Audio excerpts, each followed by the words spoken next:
এইভাবে আল্লাহ পাক সৃষ্টিকে ধ্বংস করার পর আবার তিনি সৃষ্টি করতে পারবে, ঠিক না? সৃষ্টি করতে পারবে। এই জন্য চিন্তা করা উচিত যে আমরা আল্লাহ রাব্বুল আলামিনের কাছে জবাব দিতে হবে। ভাইরা আমার, মানুষেরা শুধুমাত্র আল্লাহর দিনে আসার পর খেয়াল তামাশায় জড়িত হয়ে তারা কিয়ামতকে অস্বীকার করে, ঠিক না? কিন্তু বর্তমান জামানার গবেষকেরা তারা গবেষণা করেছে। আমি যে সূরাটি নিয়ে আপনাদের সামনে আলোচনা পেশ করেছিলাম, ইদা যুলজিলাতিল আরদু জিলজালাহা, এই আয়াত দিয়ে, এই বক্তব্য দিয়ে তারা গবেষণা শুরু করেছে যে কিভাবে বলা হলো কিয়ামত নিকটবর্তী, কিয়ামত হয়ে যাবে, পৃথিবী কাঁপবে। এইগুলি নিয়ে চিন্তা ভাবনা করে কিয়ামত আছে এই কথা ভেবে তারা চিন্তা শুরু করে দিয়েছে। মানুষেরা এক সময় মনে করত পৃথিবীটাই একটা দেশ, এই পৃথিবীটাই সারা বিশ্ব মানুষেরা মনে করত, ঠিক কিনা? মানুষেরা গবেষণা শুরু করলো, চন্দ্র আবিষ্কার হলো, তারপরে সূর্য, গ্রহ, নক্ষত্র যা কিছু আছে এইগুলি আবিষ্কার হলো। এই সূর্যটি সৌরজগতের ভিতরে আছে, এটা মিল্কি ওয়ে, দুধের মতো সাদা বিদায় তাকে মিল্কি ওয়ে নাম দেওয়া হয়েছে। তার পাশে গ্যালাক্সি অ্যান্ড্রোমিডা।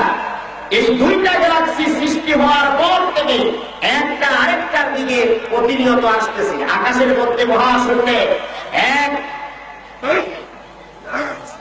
11,000 কোটি আলোকবর্ষ বৈজ্ঞানিকরা আবিষ্কার করেছে।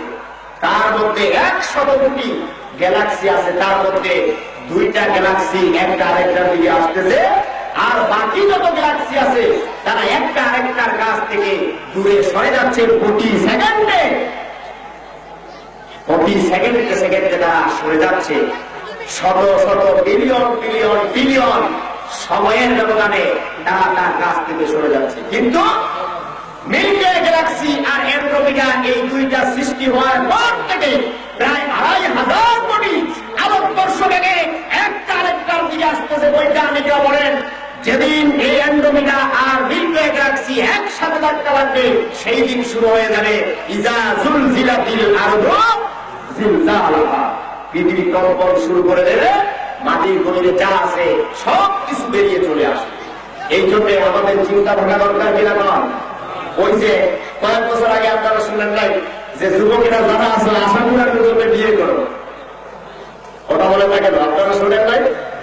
যুবকেরা বিয়ে করছে, মাঝে মধ্যে পুরোটাও বিয়ে করছে, একটা আশা করে পৃথিবীর অবস্থা তো শেষ, ঠিক কিনা? এরকম হয় নাই? হয়েছে। কেন?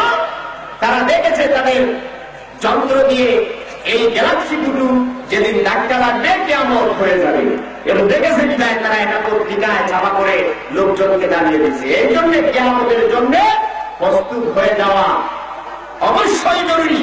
রাসূল আকরাম সাল্লাল্লাহু আলাইহি ওয়াসাল্লামকে জিজ্ঞাসা করা হয়েছে কিয়ামত কবে, তিনি বলেছেন এটা জ্ঞান আল্লাহ পাক জানেন, ঠিক কিনা? তবে আমরা জানি যতদিন পর্যন্ত আল্লাহ রাব্বুল আলামিনের নাম আল্লাহ অন্তর থেকে ডাকনেওয়ালা একজন মানুষ দুনিয়া অবশিষ্ট থাকবে, ততদিন পর্যন্ত কিয়ামত আসবে না, ঠিক না? এখনো মুসলমানরা কোরআনের আলোচনার মাহফিলের আয়োজন করে, হাদিসের আলোচনার মাহফিলের আয়োজন করে, করে কিনা? কারণ ইবাদত করে কিনা?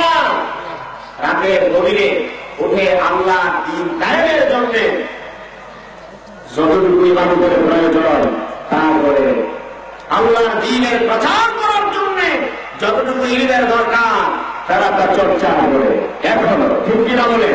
এই জন্য আশা রাখি। তবে আরেকটা কথা বলি, কিয়ামত তো শুরু হয়ে যায় যখন আল্লাহর বান্দার ইন্তেকাল এসে যায়, মউত যখন এসে যায় তখন তার ইন্তেকাল শুরু হয়ে যায়, কিয়ামত শুরু হয়ে যায়। ইন্তেকাল শুরু হয়, কিয়ামত শুরু হয়, ঠিক কিনা বলেন? এই জন্য আমাদের প্রত্যেকের হিসাব আল্লাহর দরবারে দিতে হবে।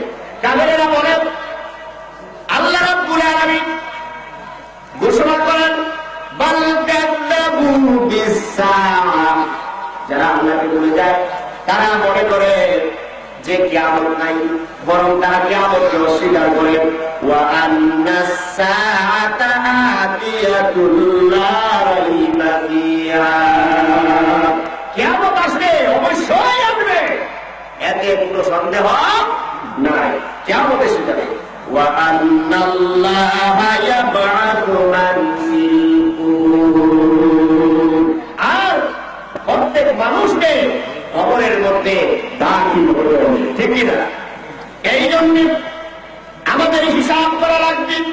জাহান্নাম আছে, আল্লাহ রাব্বুল আলামিন বলেন ইন্নাহু মান ইয়াতি রাব্বাহু মুজরিমান ফাইন্না লাহু জাহান্নামা লা ইয়ামুতু ফিহা ওয়া লা ইয়াহইয়া।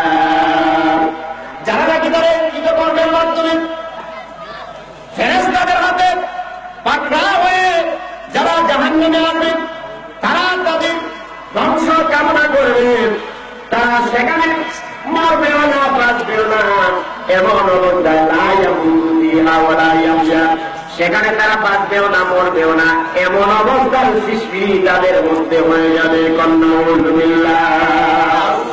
এই জন্য চিন্তা করতে হবে।